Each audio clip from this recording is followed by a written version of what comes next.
Boa tarde. Não, eu não escutei. Boa tarde.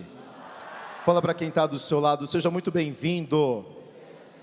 Eu quero com muita alegria também acolher você que está em casa, nos acompanhando por todo o sistema de comunicação, Canção Nova, rádio, internet, TV, enfim, que alegria ter você conosco. Estamos aqui vivenciando desde ontem o acampamento para as famílias. Tem sido os dias preciosos na qual Deus tem nos trazido muitas graças, bênçãos para a nossa casa, para a nossa família. Então a você que está em casa, o nosso carinho, a nossa gratidão, seja muito bem-vindo. E a você também que está aqui conosco, o nosso carinho, a nossa gratidão, seja muito bem-vindo. Se você ainda não me conhece, eu me chamo Eduardo Oliveira, sou pregador, missionário da comunidade Filhos de João Batista, moro em Sete Lagoas, Minas Gerais, 28 anos caminhando com Jesus, 23 dedicados ao ministério da pregação, 13 anos vivendo única e exclusivamente para a evangelização. Há 14, 15 anos eu era diretor de empresa, executivo de empresa,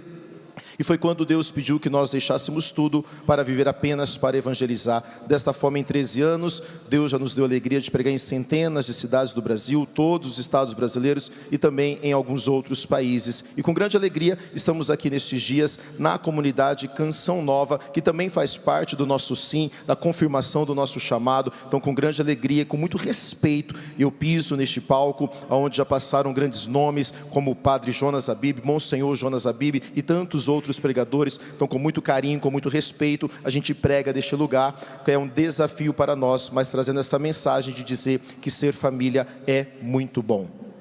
Boa tarde, gente. Sejam todos bem-vindos e bem-vindas. Quem não me conhece, eu me chamo Edna Oliveira, sou pregadora, missionária, membro da comunidade Filhos de João Batista. Há 13 anos deixamos tudo para poder ajudar pessoas, casais, famílias a ter uma experiência com Deus. Faço um trabalho também direcionado às mulheres, no qual eu ensino toda a essência feminina, a feminilidade, trazer de volta essa essência dentro da mulher que o próprio Deus deu a cada uma de nós. Também fazemos um trabalho relacionado diretamente com famílias, no qual também mostramos para a família, ensinamos as famílias que mesmo em tempos difíceis, mesmo nos dias que hoje assolam gravemente a nossa casa, a nossa família, ainda assim é possível ser família, ainda assim é possível dizer que ser família é bom demais. Nós somos casados há 22 anos e temos 2 filhos, como vocês viram, o Benjamin de 10 e o Juan de 18 anos. E é uma alegria muito grande poder estar aqui hoje com vocês. E o tema da nossa pregação de agora é: e se o vinho vier a faltar? Vamos repetir isso? E se o vinho vier a faltar? Não, você pode fazer melhor, vamos juntos? E se o vinho vier a faltar? Abra sua Bíblia conosco, por favor. Evangelho de São João, capítulo 2, versículo de 1 a 11. Evangelho de São João, capítulo 2, versículo de 1 a 11. Se tiver alguém sem Bíblia perto de você, pergunta para essa pessoa passar vergonha: cadê a sua Bíblia, meu irmão? Ficou em casa, na estante? Evangelho de São João, capítulo 2, versículo de 1 a 11. Quem está com a Bíblia e achou, dá um glória a Deus. Quem está com a Bíblia, mas não achou ainda, fala misericórdia. Tem gente tomando um couro da Bíblia, que a gente está vendo aqui de cima. E quem está sem Bíblia, fala socorro. Pega essas almas, Jesus. Então me ouve, eu vou lendo. Diz assim: 3 dias depois, celebravam-se bodas em Caná da Galileia, e achava-se ali a mãe de Jesus. Também foram convidados Jesus e os seus discípulos. Como veio a faltar vinho, Maria, a mãe de Jesus, foi até ele e disse: eles não têm mais vinho. Jesus então respondeu: mulher, o que isso compete a nós? A minha hora ainda não chegou. Maria então se dirigiu aos empregados e disse: fazei tudo o que ele vos disser. Ora, achavam-se ali 6 talhas de pedra para a purificação dos judeus, que continham cada qual 2 ou 3 medidas. Jesus então ordenou aos empregados: enchei as talhas de água. Eles encheram-na até em cima. Tirai agora, disse Jesus, e levai ao mestre-sala. E eles então levaram.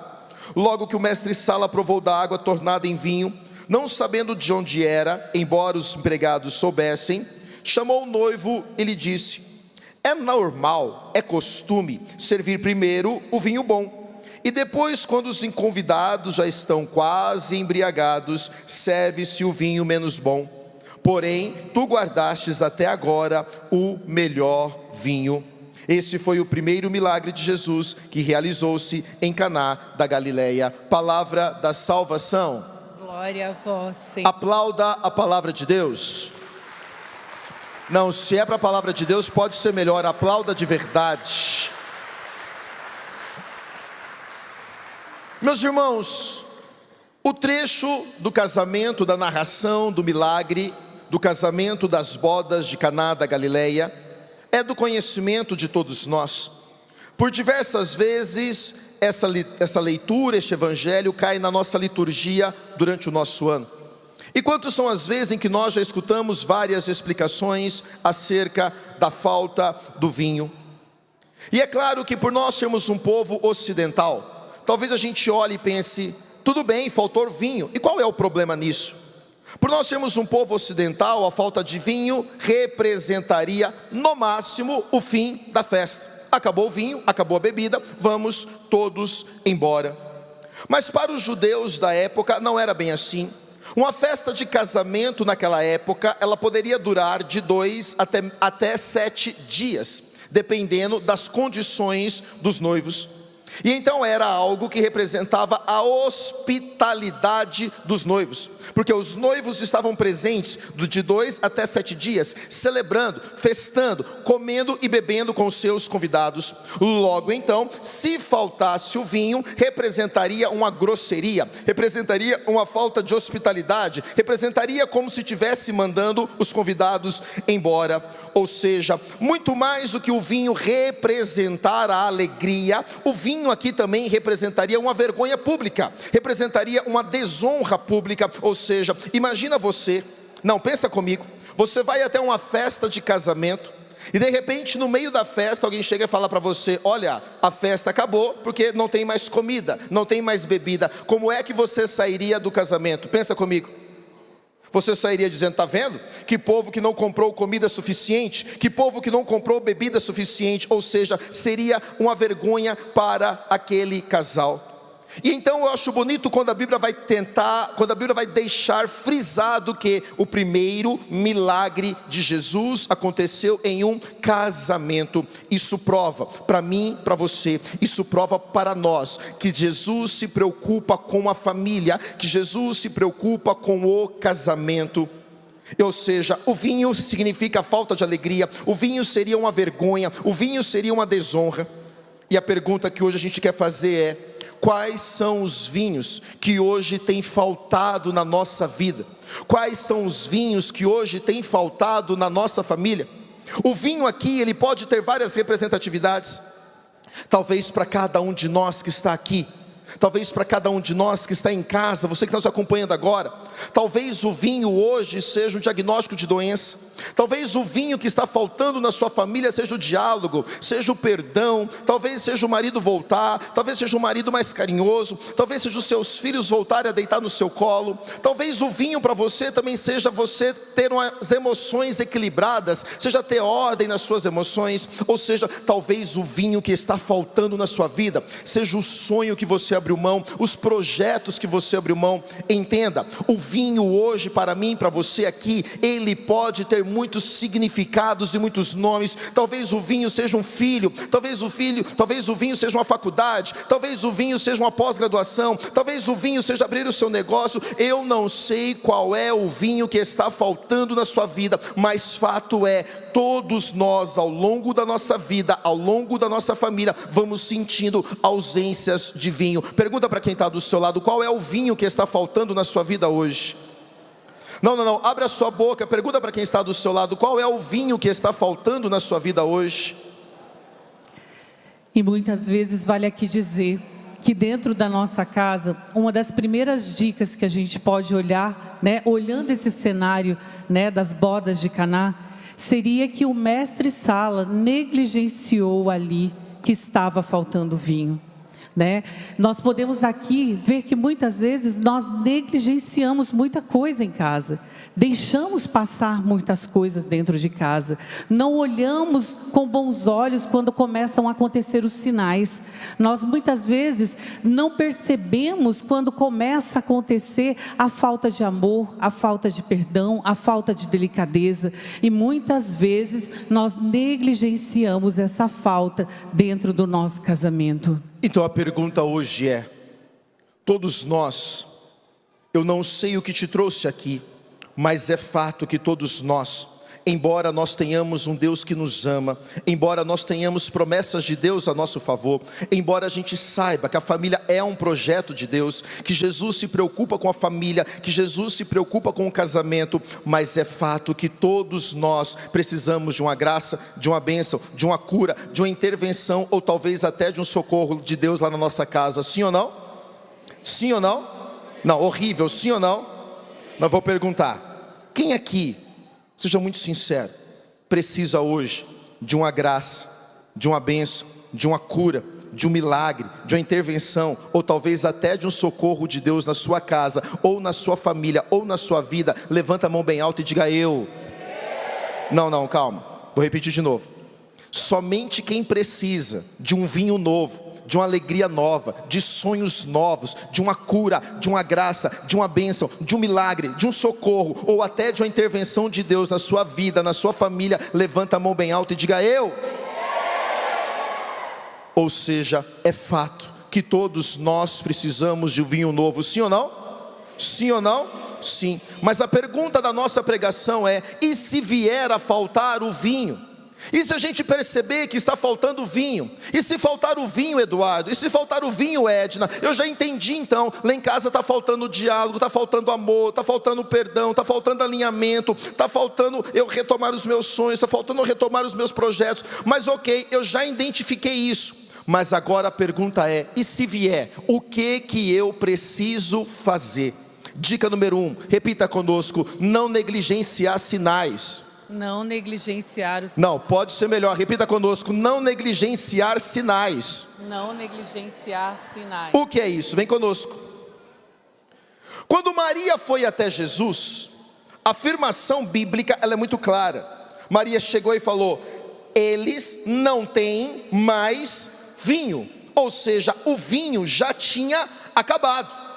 E aqui houve uma negligência humana, de quem? Do senhor mestre-sala. Quem é o senhor mestre-sala? É aquele que comanda toda a festa, é aquele que deveria estar atento, dizendo, olha, estamos abrindo as últimas 10 garrafas de vinho.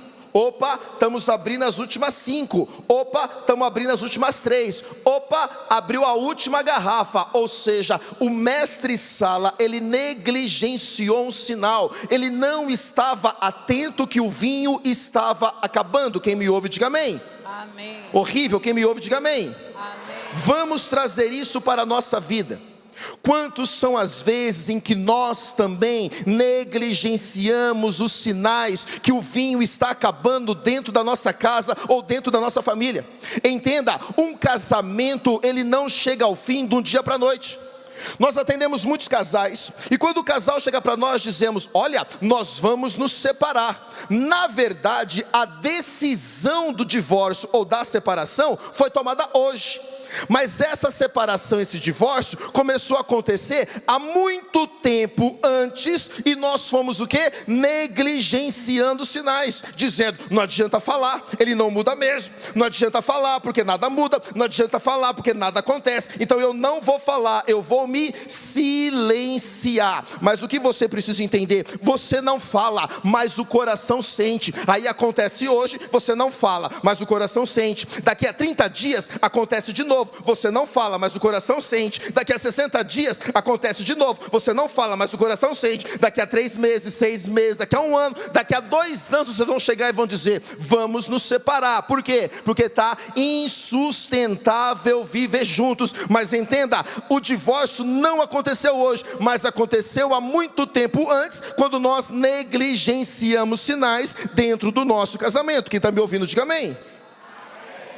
Acontece muitas vezes quando a gente não começa a ouvir o outro. Quando o outro fala uma situação e nós simplesmente falamos: ah, ele está falando da boca para fora. Ou ah, ela é pirracenta mesmo, é mimizenta, vive fazendo birra. Isso daí é mais uma coisa que ela está inventando. Gente, não. Sinais negligenciados hoje, amanhã se tornam muito maiores. Nós precisamos visitar todos os dias. Se alguém fala alguma coisa dentro de casa, um esposo, uma esposa, um filho, uma filha nos apresenta uma situação, você começa ali a perceber, pela graça do Espírito Santo, que tem alguma coisa ali indo para o caminho errado. Nós não podemos negligenciar os sinais. Nós devemos sim parar, olhar e ficar atento para ver se o que nós estamos fazendo muitas vezes está causando tudo isso. Mas sabe qual que é o problema? O problema é que a gente não consegue se analisar. O problema é que a gente sempre acha que o outro está errado e nunca nós somos culpados da situação. O problema é que a gente vive colocando 90% da culpa sobre o outro e não assumimos aquilo que nós carregamos. Mas aqui a gente precisa acender uma luz vermelha e estar alerta para que a gente assim possa mudar o que precisa ser mudado. Quais são os sinais que hoje vem sendo negligenciado no seu casamento? Ah, ele reclama sempre mesmo. O que está por trás dessa reclamação?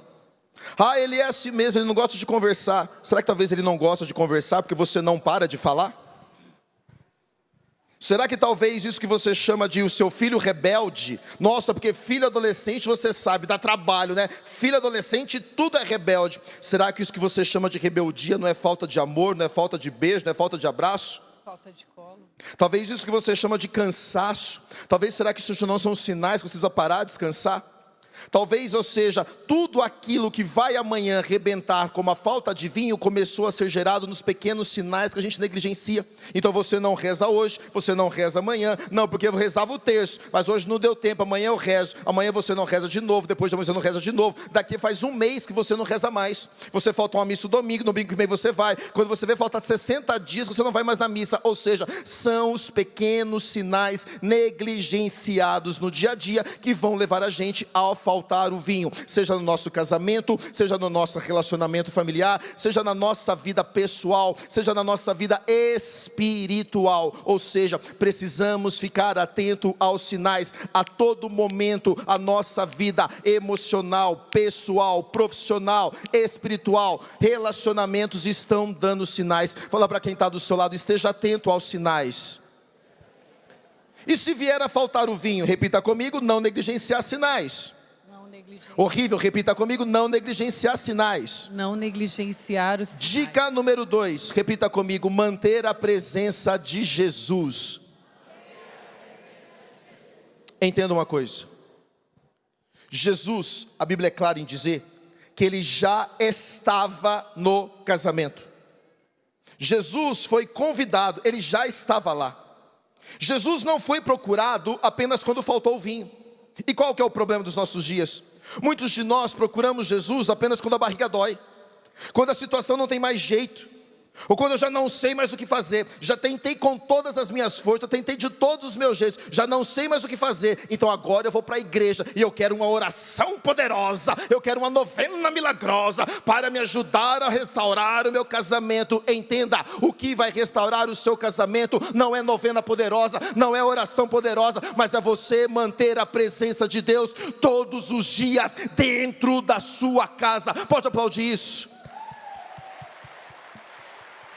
Mas aí a pessoa não reza, a pessoa não jejua, a pessoa não caminha na igreja, a pessoa não paga o dízimo, a pessoa não tem um altar em casa, a pessoa trabalha demais, a pessoa não beija, a pessoa não abraça, a pessoa não é carinhosa, a pessoa não é gentil, mas depois vem querer que Deus restaure o seu casamento. Entenda, Deus não restaura casamentos, Deus restaura pessoas, e pessoas restauram casamentos. que, Eduardo? Para que um casamento seja restaurado, eu preciso primeiro mudar o meu comportamento, mudar o meu caráter, pedir perdão, liberar perdão de maneira genuína, alinhar o futuro para frente. É assim então que um casamento é restaurado. Jesus já estava presente dentro daquele casamento. Ou seja, se o vinho está faltando, você precisa urgentemente voltar para a presença de Jesus. Coloca Jesus na sua casa, no seu casamento, no seu trabalho, na sua vida profissional, na sua vida financeira. Quem está me ouvindo, diga amém. Segunda coisa dentro disso que me chama a atenção: acabou o vinho, eles não ficaram conversando, eles não ficaram com conversa fiada, eles foram falar com quem poderia resolver o problema. O que é isso? Para de contar da sua vida para quem não pode ajudar você. Silencie a sua vida. O silêncio protege o milagre. Aprenda a chorar na presença de Jesus. Vai reclamar com quem pode te ajudar, porque se você procurar a pessoa certa, Ele então vai te ajudar. Diga amém. Então não adianta ficar reclamando do marido com a sua mãe. Não adianta reclamando do marido com a sogra, com as amigas, no clube de futebol. Não adianta. Silencia, aprenda a se silenciar. O silêncio protege o milagre. Se você ficar contando os teus sonhos, os teus planos e os teus projetos para muita gente, vai dar errado.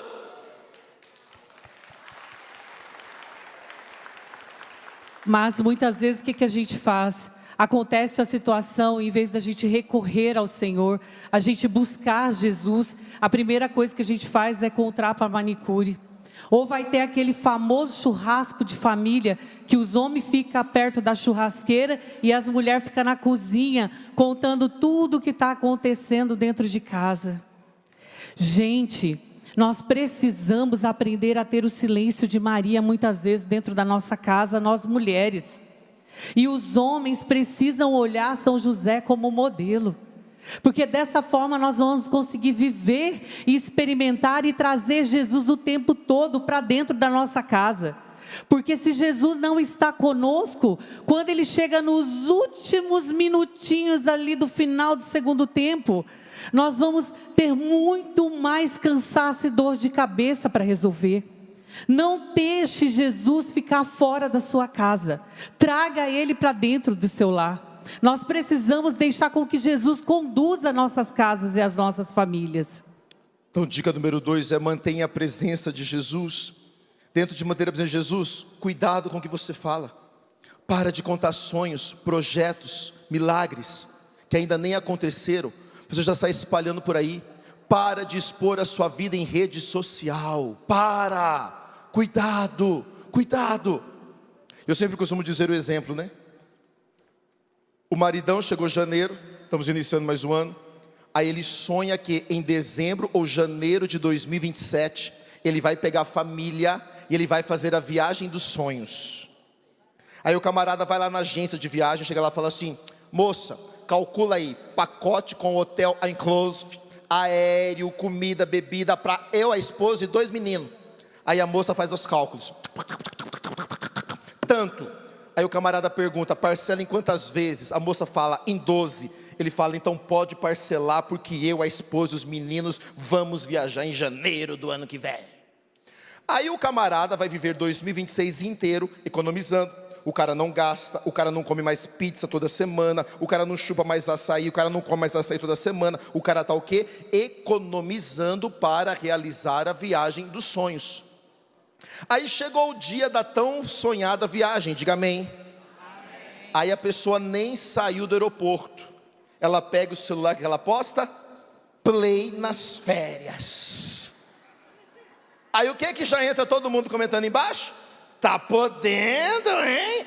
Tá rasgando. Mas a pessoa não viu o sacrifício que você fez. Ou seja, para de contar a sua vida. Quer mostrar a sua viagem? Mostra depois que você já voltou. O silêncio protege o milagre. Quando você aprender a silenciar, Deus então vai te conceder muito, mas muito, mas muito mais. Pode aplaudir isso?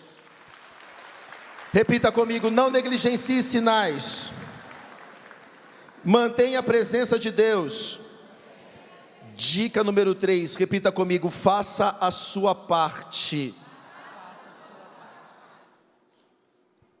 O que eu sou apaixonado pela Bíblia é que a Bíblia ela é cheia de sinais.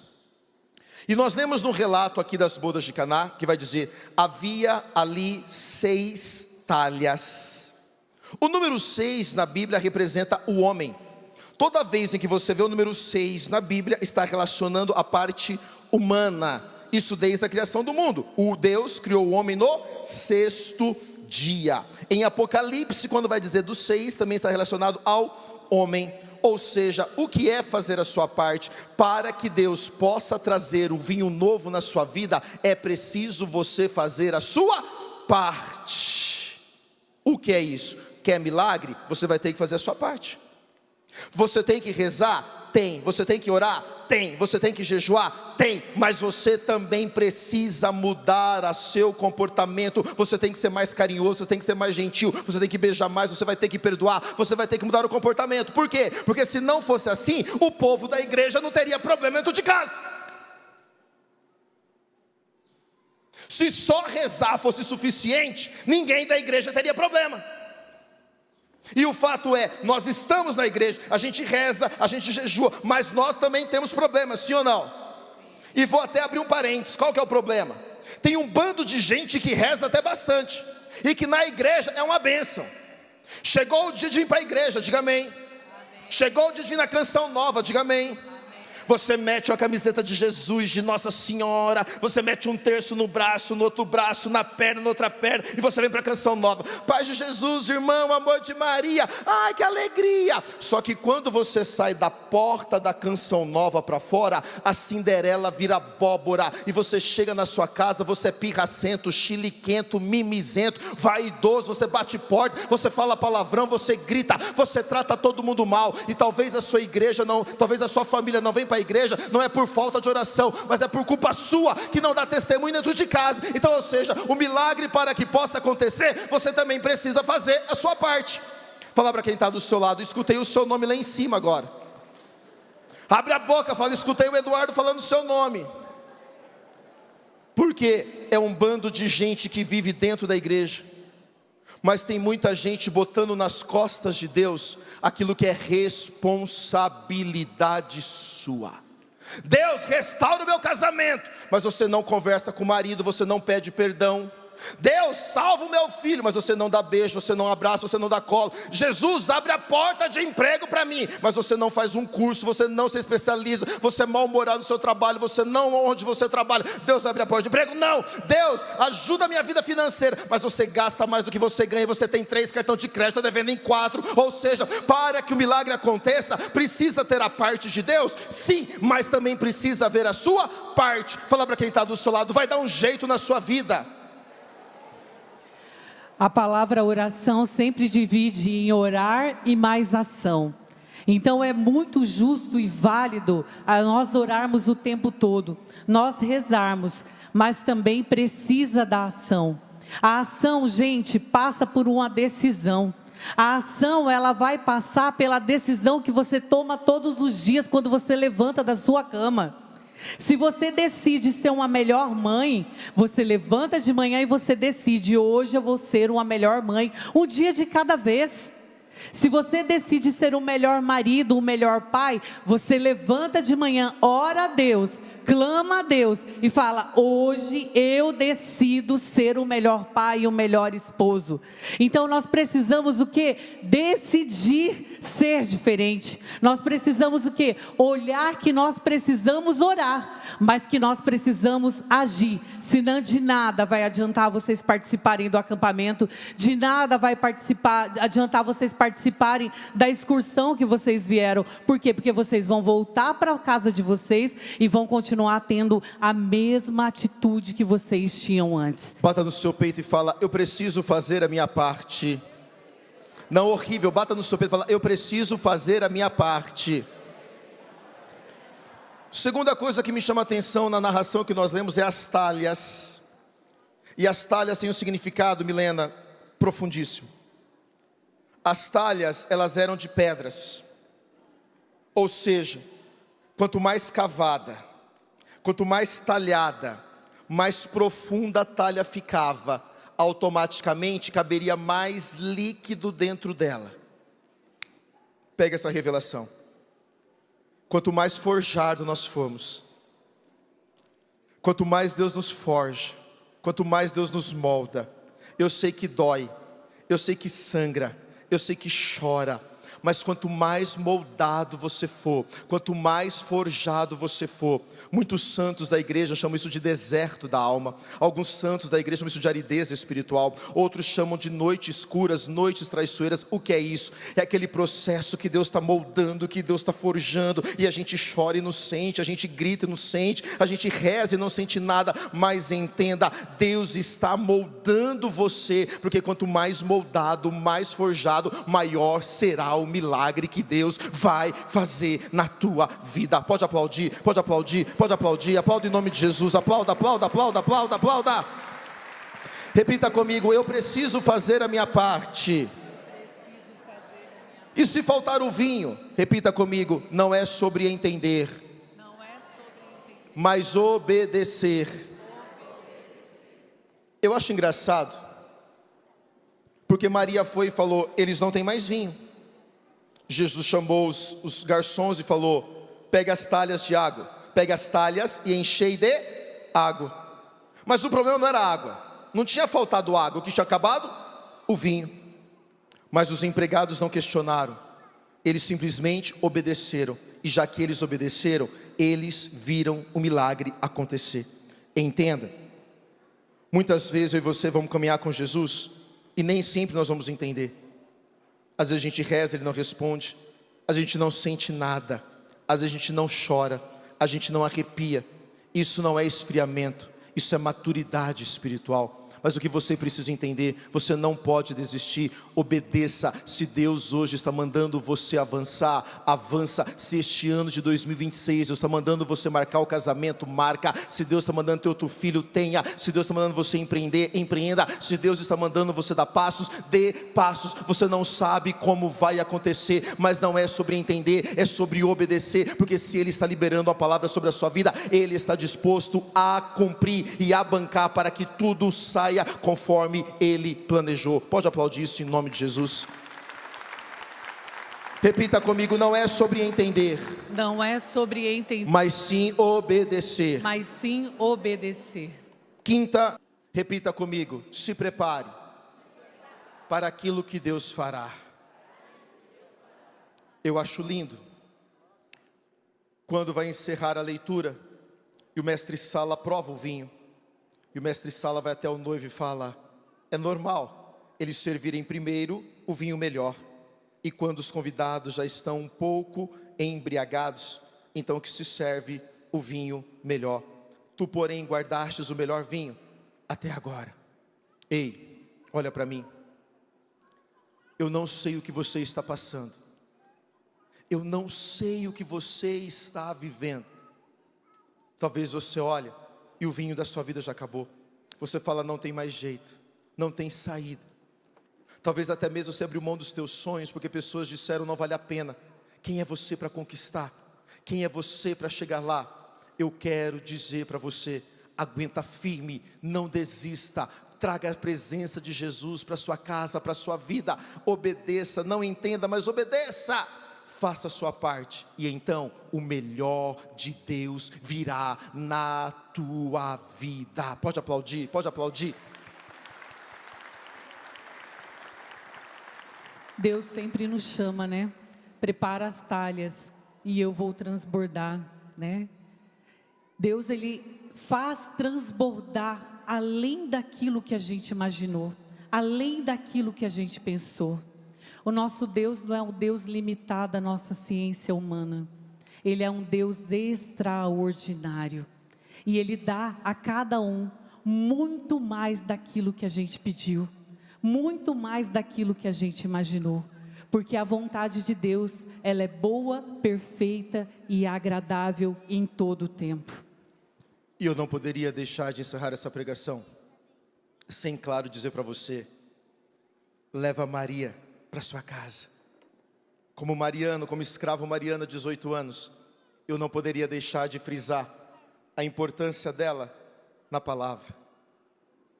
Entenda, o mestre Sala não viu que tinha acabado o vinho, mas Maria viu, porque mãe sempre está atenta a todos os detalhes. Homem não, mas a mulher estar atenta. Então o que eu quero dizer para você, se faltou o vinho, leva a presença de Maria para sua casa também. Nós sabemos que ela não é deusa, ela não é mais do que Deus, e ela não tem poder de fazer milagres, mas Maria tem poder de intercessão. Ela foi e intercedeu, e Jesus então fez o milagre. Eu sempre imagino, a minha memória, ela é visual, eu não sei como é que é a sua, mas a minha é.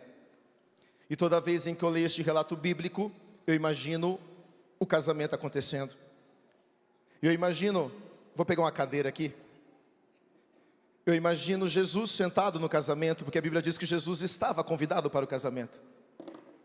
Eu imagino Jesus sentado no casamento, conversando com Pedro, Tiago, João. E estão ali conversando, falando como é que está o casamento, e como é que está legal, será que vai chover hoje, será que não? E Maria chega e fala, Jesus, eles não têm mais vinho. A Bíblia diz que Jesus olhou e falou assim, o que a gente tem a ver com isso? Ainda não chegou a minha hora. O que é isso? Jesus não estava autorizado pelo Pai a fazer milagre ainda. Mas mãe é mãe. A mãe não pede, a mãe? Quem é mãe? A mãe não pede, a mãe? Manda. Eu imagino Maria falando, ah é? Menino malcriado, peraí. Você vai ver o seu, viu? Malcriado. Não foi essa a educação que eu te dei. Eu imagino Maria chamou 6 garçons e falou, vem cá vocês 6. 6 garçons grandão. Falou assim, vem cá. Tá vendo aquele homem ali, barbudo? Túnica vermelha, túnica branca, manto vermelho, barbudo? E os garçons, Maria falou, cola nele e fazei tudo o que ele vos disser. Eu imagino Jesus sentado e os garçons assim. E Jesus, o que foi? E eles. E Jesus, o que foi? E os garçons falaram assim, olha, nós nem sabemos quem é você. Mas você está vendo aquela mulher ali, de túnica branca, manto azul? E Jesus falou, sei bem quem é ela. E os garçons falaram, ela mandou a gente colar em você e fazer tudo o que você mandar. Jesus é Deus, amém? Mas eu imagino que nessa hora, Jesus parou o tempo. E Jesus fez uma reunião com o Pai. Ele falou, Pai, B.O. aqui embaixo. E o Pai falou, o que foi, Jesus? E Jesus falou, Pai, eu estou aqui no casamento em Caná da Galileia, e acabou o vinho. E o Pai falou, você não tem nada a ver com isso. E Jesus falou, isso eu já sei. Mas Jesus falou, Pai, mas acabou o vinho. E o Pai falou, você não pode fazer nada, eu ainda não autorizei. E Jesus falou, então Pai, mas a mãe colocou 6 garçons fungando meu cangote e dizendo para eles fazer tudo que eu mandar, o que é que eu faço? E o Pai, você não pode fazer nada. Mas Jesus falou, mas a mãe pediu. E o Pai falou, você não pode fazer nada. E Jesus falou, mas a mãe pediu.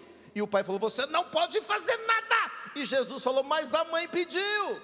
E o Pai perguntou, quem pediu? E Jesus, mamãe. E o Pai falou, filho, se foi a mãe que pediu, ela tem crédito aqui em cima. Porque quando eu enviei o anjo Gabriel no quarto dela, ela era uma menina de 13, 15 anos. E ela não pensou 2 vezes antes de dar o sim dela.